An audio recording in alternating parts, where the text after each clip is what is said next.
아이들은 슈퍼 히어로로 분장하는 것을 좋아합니다. 이제 백신 히어로가 될 수 있습니다. 백신은 생명을 구하고 코비드-19로부터 보호받을 수 있는 최선의 방법입니다. 백신 히어로가 되어보세요. 백신을 접종하세요. 어린이를 위한 코비드-19 백신에 관한 더 자세한 정보는 nyc.gov/covid 백신을 방문하시거나 212-268-4319번으로 전화하시기 바랍니다. 본 프로그램은 미주 최대 한인은행에서 이제 아시아계를 대표하는 은행으로 희망을 설계하는 전문가들의 은행 뱅크 오브 호프가 지원합니다. 한국의 공정거래위원회가 대한항공과 아시아나항공의 기업 결합을 조건부 승인했습니다. 공정거래위원회는 양사 결합 시 경쟁 제한이 있다고 판단해 국제선 여객 26개 노선의 슬롯 및 운수권을 이전토록 했습니다. 이행 기간은 10년입니다. 외국의 심사가 모두 종결되고 대한항공이 아시아나 주식 취득을 완료하는 날부터 시정조치 이행 의무가 시작됩니다. 이번 결합은 양사의 국제선 중복 노선 26개와 국내선 14개 노선에서 경쟁을 제한할 우려가 크기 때문에 슬롯 및 운수권을 신규 항공사에 반납하게 하여 조건부 승인을 한 것입니다.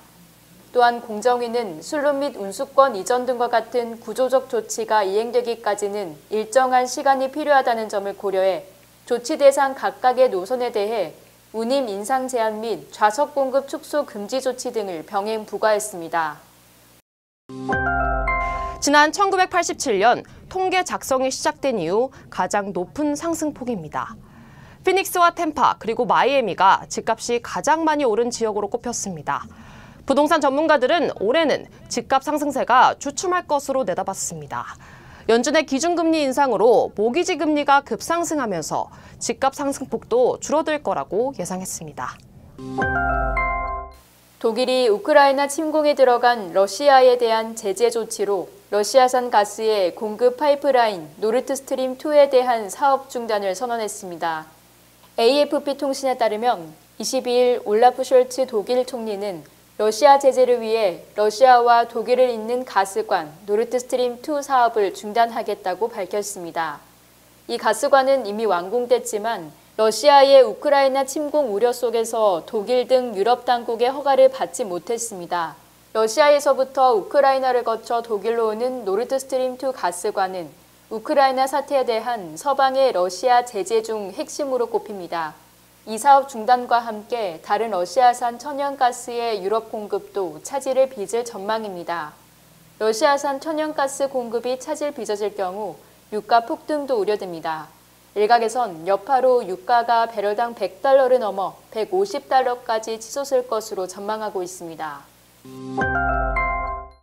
오미크론 변이 바이러스 확산세가 한풀 꺾이면서 위드 코로나로 전환되자 코로나19 사태로 미룬 예식을 치르려는 예비 부부들의 결혼식 수요가 급증하고 있는 것으로 나타났습니다.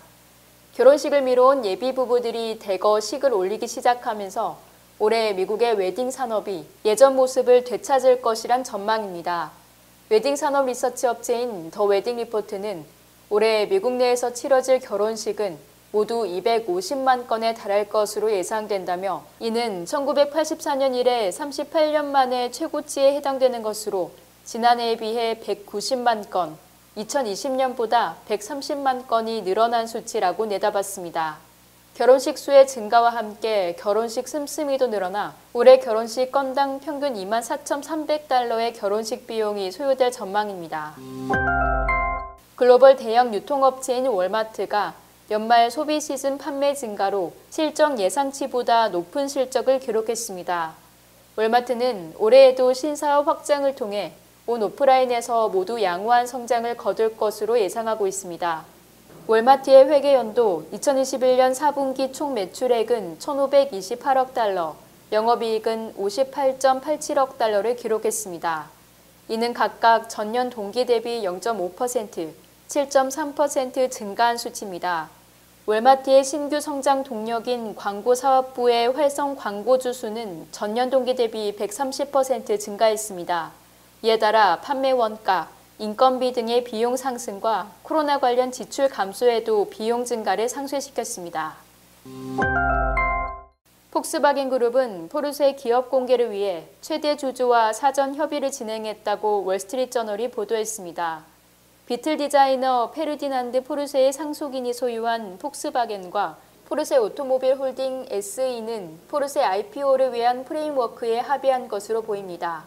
포르쉐 IPO를 통해 폭스바겐은 전기자동차와 신기술에 대한 투자에 필요한 현금을 모으는 데 도움을 받을 전망입니다.